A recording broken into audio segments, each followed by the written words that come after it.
Hi అండి, అందరికీ నమస్కారం. Welcome to Vijay media. ఇప్పుడే అందిన వార్త. ఏపీ ప్రజలకు మరొక గుడ్ న్యూస్.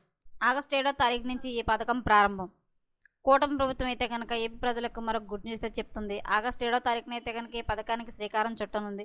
ఈ పథకం ద్వారా ఏపీ ప్రజలకైతే కనుక చాలా ఉపయోగకరం జరుగుతుందని చెప్పి ఈ నిర్ణయం తీసుకుంది. సో దానికి సంబంధించిన పూర్తి వివరం చెప్పడం కోసం అయితే కనుక ఈ వీడియో చేస్తున్నాను. వీడియోని ఎక్కడ స్కిప్ చేయకుండా పూర్తిగా చూడండి. అప్పుడే నేను చెప్పే సమాచారం మీకు బాగా అర్థమవుతుంది. అలాగే వీడియో నచ్చితే కనుక వీడియోకి లైక్ ఇచ్చి నన్ను సపోర్ట్ చేయండి ఫ్రెండ్స్. కొత్తగా ఎవరైనా మా ఛానల్ చూస్తున్నట్లయితే కనుక తప్పకుండా సబ్స్క్రైబ్ చేసుకోండి. అప్పుడే నేను పెట్టే మరిన్ని అప్డేట్స్ అన్ని నోటిఫికేషన్కి అయితే వస్తాయి. అలాగే వీడియోని లైక్ చేయడం వల్ల వీడియో కొంతమందికి రీచ్ అయ్యి ఇన్ఫర్మేషన్ మరికొంతమందికి అయితే రీచ్ అవుతుంది. సో లేట్ చేయకుండా వివరాలు ఏంటో చూద్దాం. రాష్ట్రంలోని చేనేత కార్మికులకు ఆంధ్రప్రదేశ్ ప్రభుత్వం త్వరలోనే శుభవార్త వినిపించనుంది. ఆగస్టు 7వ తేదీన జాతీయ చేనేత దినోత్సవం జరుపుకున్న సందర్భం తెలిసిందే.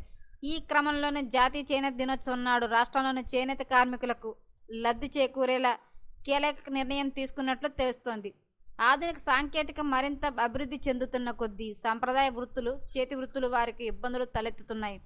ముఖ్యంగా చేనేతల పరిస్థితి రోజురోజుకు మరింత దిగజారుతోంది. ఈ విషయాన్ని దృష్టిలో ఉంచుకుని వారి అవసరాలకు అనుగుణంగా ఏపీ ప్రభుత్వం ఇటీవల కీలక నిర్ణయం తీసుకుంది. చేనేత కార్మికులకు ఇళ్లకు నెలకు 200 యూనిట్ల వరకు ఉచితంగా విద్యుత్తునివ్వాలని నిర్ణయించింది.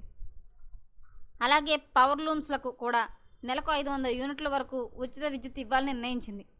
ఏపీ ప్రభుత్వం అయితే కనుక చేనేత కార్మికులకైతే కనుక గుడ్ న్యూస్ అయితే చెప్పింది. ఆగస్టు 7వ తేదీన అయితే కనుక ఈ పథకం శ్రీకారం చుట్టనుంది.